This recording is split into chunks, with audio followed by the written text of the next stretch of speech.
Hello and welcome to Angry Andy Reviews, and this is my review for Wolfman.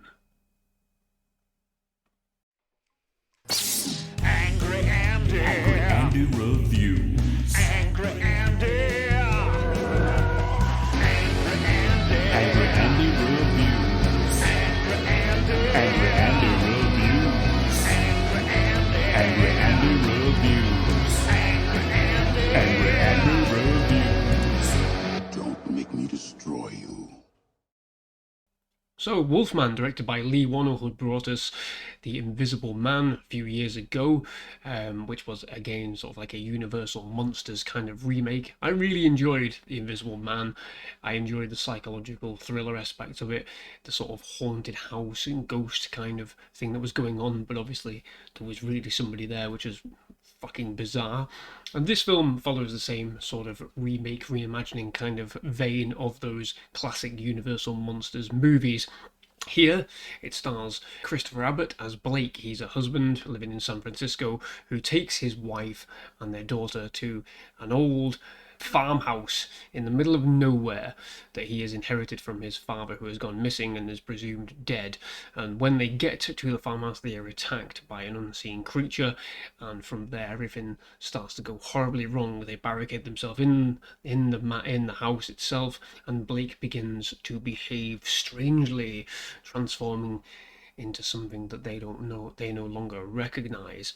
It's a bit tropey in that regard. We've seen this kind of thing before. Obviously, we've seen, an American Werewolf in London, Dog Soldiers, which is a great B-movie, British B-movie from the early noughties. And with this film, it plays with the idea of, again, psychological trauma. That the real concern, the real terror is what is happening within. Now, I think that's perfectly fine. I think it worked perfectly fine for The Invisible Man.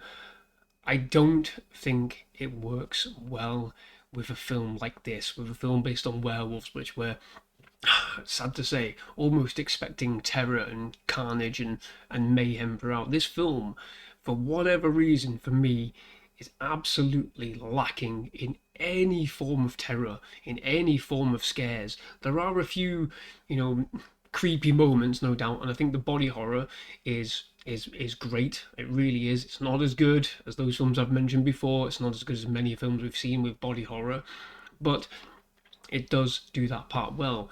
This film is so enamored by the psychological elements it's trying to sort of posit. It just doesn't have anything else to it. It's really strange. It really is strange. Like I said, the idea that threat lurks within the family, within their own issues of grief and whatever, is interesting. But the film slows right down and loses all sense of urgency as it tries to battle with this, as well as battle with this existential force that's outside the address that we don't really know what it is. It just falls apart, and unfortunately, the problem being is that the central story isn't very interesting either. The story between these characters goes nowhere. It falls away. It flitters into nonsense. It's lost in itself come the end of the film. And given that the fact that this film, the trailers, the marketing posits scary monster coming at you, there's very little in the way of those kind of scares. We see bits and pieces. We see jump scare moments, but they don't really have any weight or impact to them. And then come the end of the film, where we're given this fundamental reveal, it's almost laughable. There's no terror there at all. There's no grotesquerie to it. It almost seems lackluster in a way, and it's a shame. It really is a shame. The opportunity was there to create something different to The Invisible Man, but yet keep those same aesthetics of catering to the type of monster, catering to the type of creature this is. And for me, this film doesn't cater to the idea of a werewolf movie. And yeah, okay, you can say, well, we've had those before. had this argument with Nosferatu. We've seen Dracula movies, constantly playing the same tropes, but it's what they do with those moments that alters your perception of the vampire movie, of the Invisible Man movie, of a Wolfman movie. Here, it's far too in that psychological direction, when realistically maybe this film could have done with a bit more intensity in terms of the body horror, in terms of the shock value, in terms of gore. Dare I say, this film maybe needed 1 or 2 extra cast members to serve as cannon fodder. I don't know. It's just something that I've been thinking about. And while there is that air of freshness in the film, it's ultimately undone by just a really sad, lackluster story. The acting is perfectly fine. I think Julia Garner is Julia Garner, beg your pardon. She is a really good actress. I really enjoyed her in Ozarks, but there's just not enough meat on the bone in this movie. There's not enough meat on the bone, and there we are. I am very disappointed by the film. I was looking forward to it. I was looking forward to, maybe a change in atmosphere and tone to couple with almost like, a joint venture with the Invisible Man, given that they are universal monster creatures.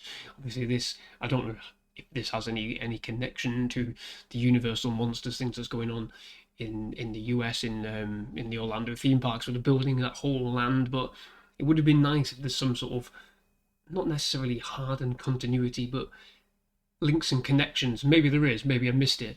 Maybe I just completely zoned out because I was bored by the story, dare I say. There we go. All in all, a bit of a disappointing film. I've been told there's mixed reviews on this. I haven't looked at any reviews at all for this. It's something I'm going to do once I finish this review. But yeah, from what I've been told, there's been a mixed reception all round, and I can see it and I can feel it. There are those moments when you're like, here we go, and then nothing becomes of it. It's one of those horror movies. In essence, for a lot of the movie, we're literally sat watching somebody get very ill on a couch. And a few weeks ago, I had the flu, and if I wanted that kind of movie, I would have filmed myself getting drastically more and more ill with the flu, to the point where I was hallucinating seeing Val Kilmer as Elvis Presley from the film True Romance. I like you, Clarence. Always have.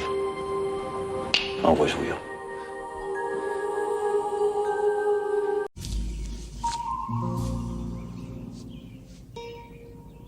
What the fuck is this piece of shit? That did happen. I can't explain it. I was very ill. But there you go. That's the situation. That's the situation. For me, the film is no better than that experience. Except I just have to watch somebody else get very ill. A damn shame. But I'm going to leave this review there. Let me know your thoughts on Wolfman. What did you think of it? Were you a fan of The Invisible Man? Were you a fan of, I believe, The Black Phone he directed as well? Another great psychological film with scares and phantoms and things like this going on. Those two films play to what is needed within the context of those characters, those monsters. Here, they went the wrong direction for me. Completely wrong direction. But let me know your thoughts in the comment section down below. If you've seen this movie, let me know what you think. And if you enjoyed this video, please do give it a like and subscribe to the channel for more reviews like this. I am going to be watching The Brutalist. A long film by all accounts, so I will be making a review of that as well. But thank you very much for watching in the interim. Like I said, please do give it a like and subscribe to the channel for more reviews like this. Thank you very much. Bye-bye.